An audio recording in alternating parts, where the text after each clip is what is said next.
Twip, bonjour et bienvenue sur Alricoscope dans une nouvelle vidéo toujours faite avec le cœur et tournée avec les pieds. J'espère que vous allez bien et aujourd'hui pour cette nouvelle vidéo, en écho avec l'actualité, parce que Panini a réédité une excellente histoire sous forme d'omnibus qui est La tombe de Dracula. Donc dessiné par Gene Colan et scénarisé par, j'ai oublié le nom, la petite tradition de perte de référence présent sur cette chaîne.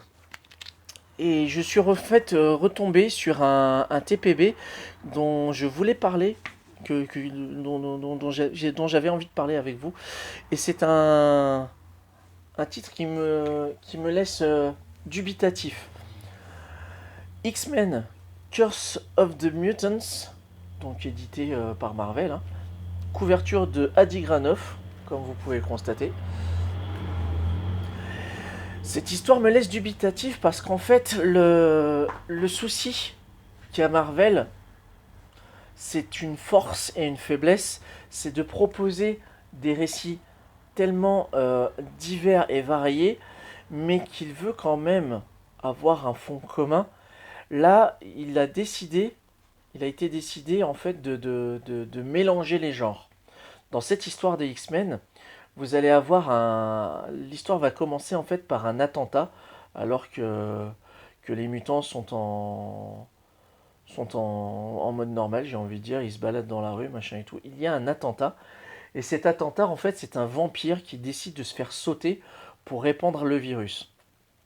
Et ça va contaminer l'un des X-Men. Il faut savoir que cet attentat a été fomenté par le fils de Dracula, car Dracula est effectivement un personnage qui est présent dans l'univers Marvel. Et ça va mettre en fait pas mal de choses en jeu au niveau des mutants, et qui vont pour le coup devoir s'allier à un spécialiste, à savoir Blade. Donc Blade est effectivement un personnage Marvel Comics. Il a été justement créé par Gene Colan, notamment dans les pages du tombeau de Dracula de l'omnibus dont je vous ai parlé tout à l'heure.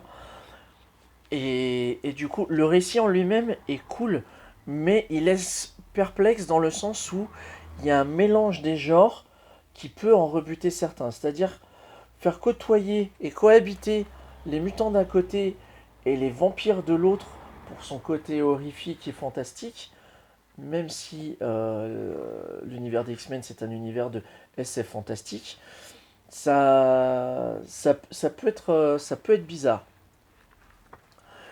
Au niveau du contenu, en revanche, on est sur du joli, on est sur du Paco Medina qui est vraiment pas dégueulasse. Moi personnellement, j'aime bien, ça rend hyper bien. Les couleurs sont cool en plus. Le fameux attentat dont je vous ai parlé.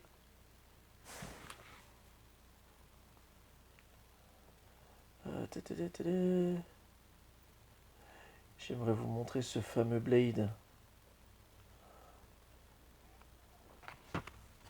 Cette double page, je la trouve cool.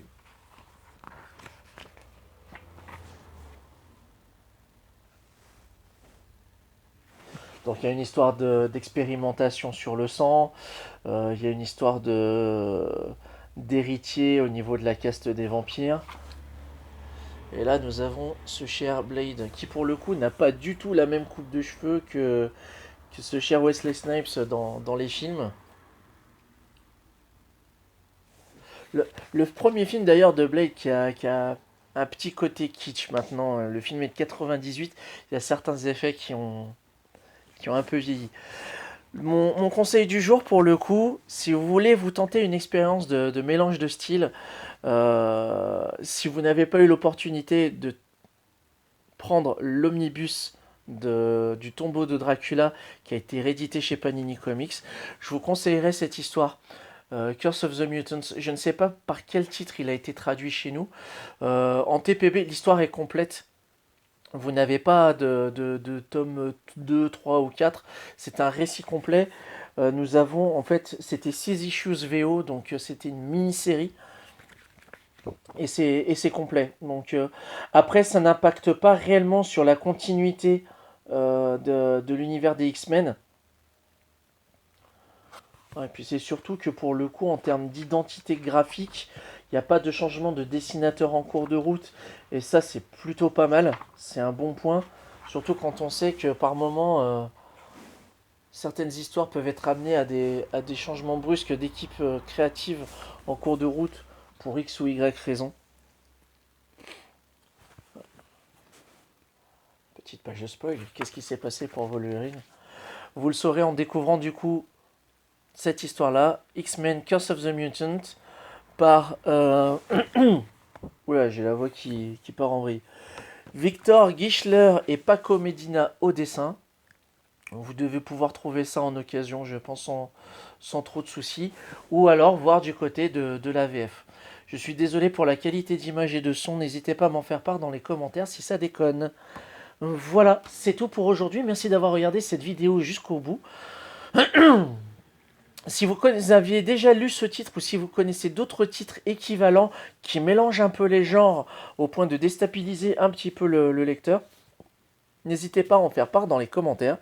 En tous les cas, je vous dis à très bientôt, prenez soin de vous et à très vite pour une prochaine vidéo. Plus une funkitude, ciao.